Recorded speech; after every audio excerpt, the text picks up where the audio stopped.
muito bem-vindo ao meu canal, eu sou a Mariana e essa aula será sobre as principais bradiarritmias. Se você quer receber conteúdo sobre emergências, se inscreva no meu canal e deixe um like. Essa aula é o beabá da bradiarritmia para a enfermagem. Vamos lá?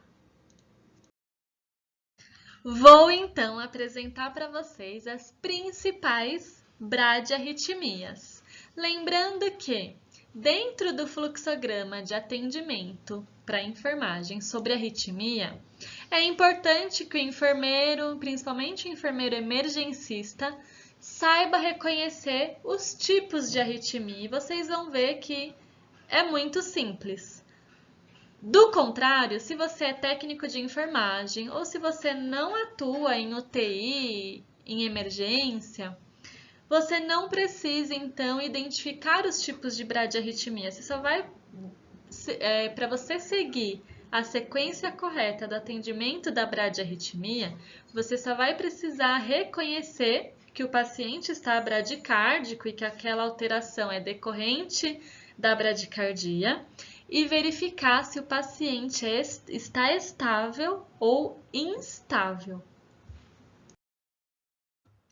Tirem um print dessa tela, porque os sinais de instabilidade preconizados pela American Heart Association dentro de um cenário de arritmia é diferente, pode ser diferente de sinais de instabilidade que a enfermagem reconhece como instabilidade, tá? Então, são essas 5 características que definem dentro de uma arritmia que o paciente está estável ou instável, tá? Então, vamos lá. São 5 sinais.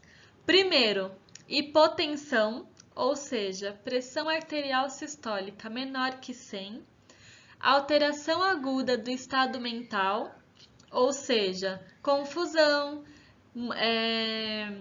prostração, agitação. Lembrando que tem que ser agudo. Se o paciente já apresenta esses sinais, né, há meses, não é agudo, tá?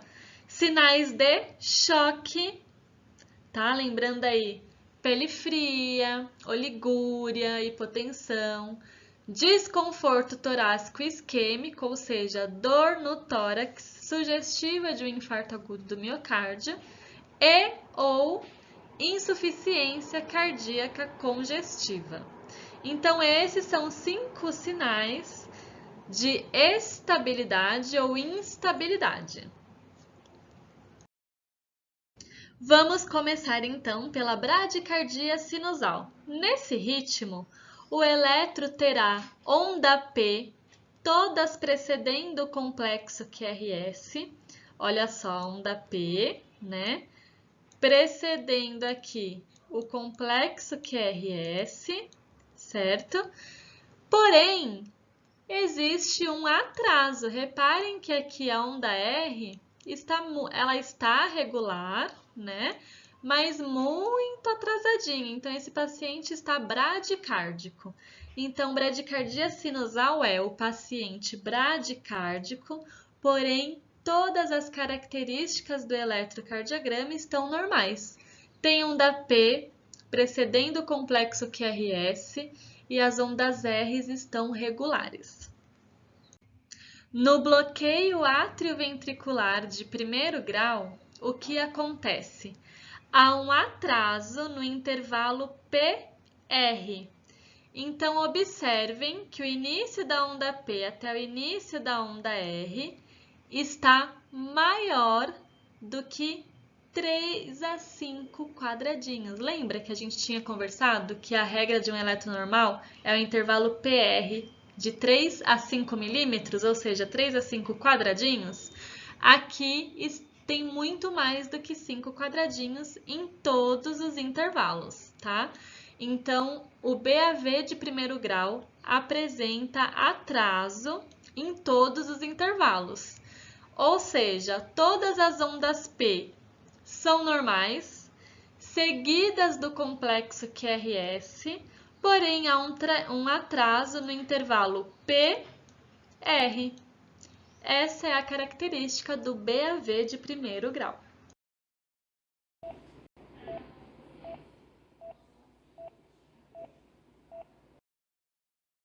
E o bloqueio atrioventricular de segundo grau MOBITS 1. Olha o que acontece. O intervalo PR, ele vai sendo atrasado progressivamente até ocorrer um bloqueio total, ou seja, há um aumento progressivo do intervalo PR antes do bloqueio total aqui do impulso atrial, tá? Então, o BAV de segundo grau MOBITS 1, a gente diz que ele avisa que vai atrasar, porque esse intervalo PR, tá vendo? Ele vai aumentando até que ele atrasa e depois ele vai mantendo esse padrão. Então, essa é a principal característica do BAV de segundo grau MOBITS 1. No BAV de segundo grau MOBITS 2, olha só o que acontece. O intervalo PR também está aumentado em todos os segmentos, só que ele se mantém do mesmo tamanho. Então, o intervalo PR está aumentado, mas de modo fixo. E em todos os ciclos, ele vai ter bloqueios também, como nós estamos vendo um bloqueio aqui, sem o complexo QRS, outra onda aqui, sem o complexo QRS. Mas, quando existe a onda P precedendo o complexo QRS, esse intervalo é fixo, é o mesmo, ele se mantém do mesmo tamanho sempre que ele aparece. Já no bloqueio atrioventricular de terceiro grau, também chamado como bloqueio atrioventricular total, não há relação entre as ondas P's e o complexo QRS. E se vocês repararem, existem muitas ondas P's soltas. Então, a maior característica do BAV de terceiro grau é esse número infinito de onda P sem um complexo QRS e que não existe nenhuma relação. Não está fixo, não avisa que vai atrasar, né? Então, essas são as principais características do BAV de terceiro grau. Gente, agora anotem isso porque é muito importante. Na bradicardia, basta identificar se o paciente é estável ou se ele está instável. Não vai mudar o fluxograma de atendimento. Mas lembre, é importante o enfermeiro emergencista que vai prestar, né, o que está estudando para a CLS precisa saber identificar os diferentes tipos de bradiarritmia, tá? Do contrário, vocês vão ver que basta saber se o paciente está estável ou instável. Se o paciente estiver estável, nós vamos fazer aquele conjunto básico de ações dentro de uma situação de emergência, que é monitorizar, né? Oxigênio, né? A gente vai administrar oxigênio de acordo com a saturação alvo do paciente, lembrando que se for um pneumopata, ele nunca vai saturar 99%, então o excesso de administração de oxigênio pode ser prejudicial, então busquem a saturação alvo do paciente, pergunte para o médico, pergunte para o fisioterapeuta, para o enfermeiro, tá? Busque a saturação alvo. Quanto que precisa estar essa saturação desse paciente para ele funcionar adequadamente? De 96 a 98, de 98 a 100, vai depender aí das comorbidades do paciente e tudo mais, tá? Punção venosa calibrosa, precisa.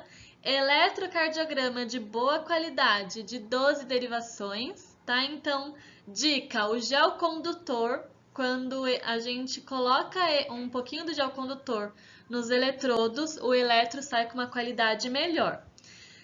Orientar o paciente, registrar e anotar os sinais vitais, observar esse paciente no mínimo a cada 2 horas, né? E aguardar o especialista, aguardar o médico, cardiologista, enfim. Vamos observar e aguardar, de repente internar esse paciente. E é isso que a enfermagem vai fazer numa bradicardia estável.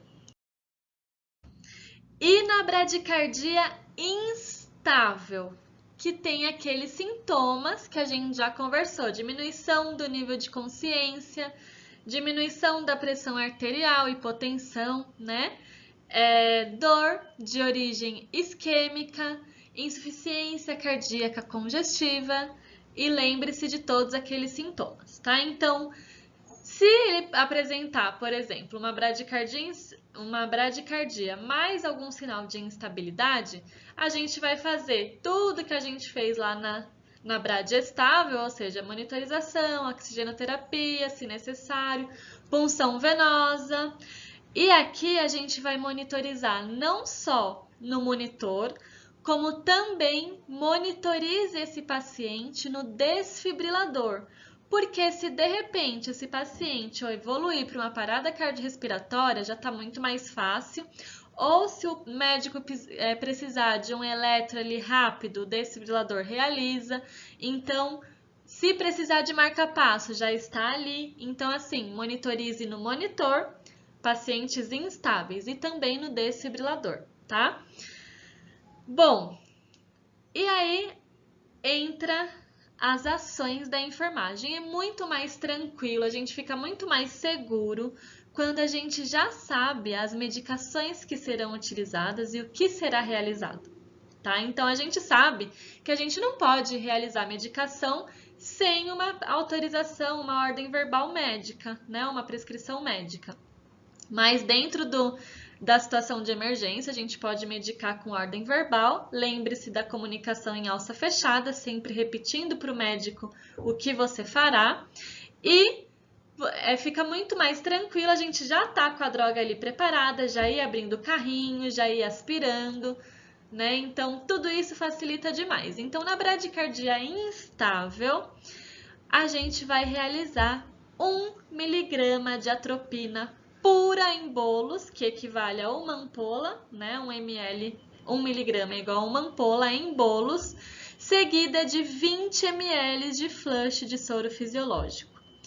Pode repetir esse procedimento a cada 3 a 5 minutos, numa dose máxima de até 3 miligramas. Olha só, 1 miligrama foi atualizado na última diretriz da American Heart Association, que foi em 2020. Antigamente era meio miligrama, tá? Já mudou isso. Muita gente erra pensando que ainda é meio miligrama, mas hoje a gente mudou, né, segundo a American Heart Association, para 1 miligrama, tá? Gente, lembrando que isso é importante. A atropina, ela não reverte bradicardia avançada, ou seja, se o paciente apresentar uma bradicardia de 3º grau, bradicardia atrioventricular total, o médico pode partir para o tratamento de 2ª linha, porque ele já sabe que a atropina não reverte bradicardias avançadas, mas não está errado realizar 1 miligrama de atropina, independente do tipo de bradicardia, tá? A única coisa que vai acontecer é que não vai reverter. E se não reverte, qual que é a segunda ação da enfermagem? Se não reverter, nós iremos realizar o tratamento de 2ª linha, que é estimulação transcutânea, ou seja, colocar as pás no tórax do paciente, colocar o desfibrilador em modo marca-passo e realizar essa estimulação transcutânea. Ou infusão de dopamina na dose de 5 a 20 micrograma por quilo por minuto ou epinefrina. Estimulação transcutânea, né? Ou epinefrina, de 2 a 10 micrograma por minuto, tá? Então, pessoal, se o paciente estiver apresentando bradicardia instável, a gente vai realizar 1 miligrama de atropina em bolos, seguido de um flush de 20 ml de soro fisiológico, podendo ser repetido até 3 miligramas, ou seja, mais 2 vezes, no intervalo entre 3 a 5 minutos. Então, realiza a medicação e anota no relógio. O relógio, esse momento, é muito importante, porque a gente vai precisar ter esse controle do horário que foi realizada a droga. Se não reverteu essa bradicardia, vai para o tratamento de segunda linha, que é colocação de marca-passo transcutâneo. Eu vou mostrar um pouco melhor para vocês como que a gente coloca, tá? E essa estimulação transcutânea, quando coloca no tórax do paciente, dói, é um choque. Então, antes disso, é realizada uma pseudoanalgesia ao paciente. E aí vai dependendo muito do médico, do protocolo da instituição, pode ser realizado etomidato, mais fentanil ou ketamina, tá? Mas tem que fazer uma pseudoanalgesia para esse paciente não sentir dor leve, né? Para uma pseudoanalgesia leve. E esse estímulo do marca-passo pode ser acrescido de duas drogas, ou dopamina ou epinefrina, tá? E aí a gente tem aí as doses. A dopamina é quilo-dependente e a epinefrina não, certo? E aguardar o especialista, tá bom? Então, vou mostrar para vocês como que a gente vai realizar essa colocação do marca-passo. Bom, então, toda sala de emergência deve ter um desfibrilador. E já vai lá na sua sala de emergência e verifique se tem a pá de marca-passo, tá? Que tem aqui na imagem, ó, que eu vou mostrar para vocês, são essas pás. A gente conecta essas pás, que geralmente estão dentro do carrinho de emergência, no tórax do paciente. A forma como coloca é autoexplicativa. Vejam que tem um desenho aqui para o profissional colocar corretamente, né?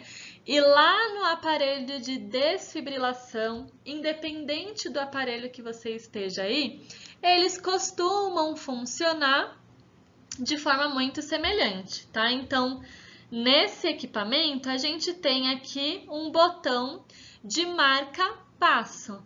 Então, a gente clica nesse botão de marca-passo. Geralmente, quem faz essa colocação de marca-passo transcutâneo? O enfermeiro, mas o técnico de enfermagem pode auxiliar, por exemplo, colocando as pás no tórax do paciente, preparando as drogas, tá? Então, a gente coloca lá no modo marca-passo.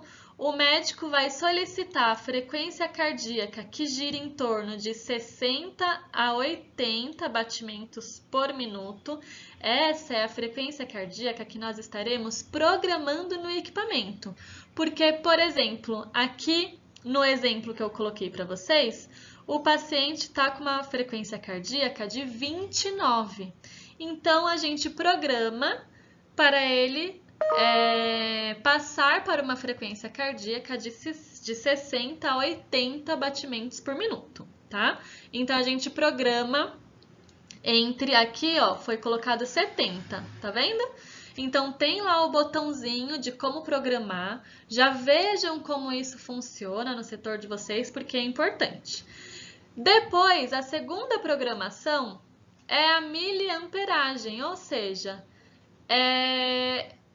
qual é a captura, na verdade, qual é a energia que esse paciente irá precisar para aumentar essa frequência cardíaca. Então, aqui, geralmente começa com 20 mA e vai aumentando aos poucos, lá no botãozinho do equipamento, até a frequência cardíaca desejada ficar igual à frequência cardíaca do paciente. Nesse momento, a gente já sabe que a captura foi efetiva e que a miliamperagem é aquela necessária para manter o coração do paciente funcionando em ritmo sinusal, tá? Então, essa é a forma como se coloca o marca-passo transcutâneo.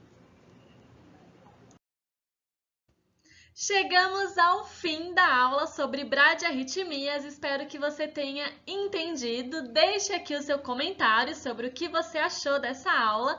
E se você quiser aprender sobre as principais taquiarritmias, assista a aula sobre arritmias, parte 3.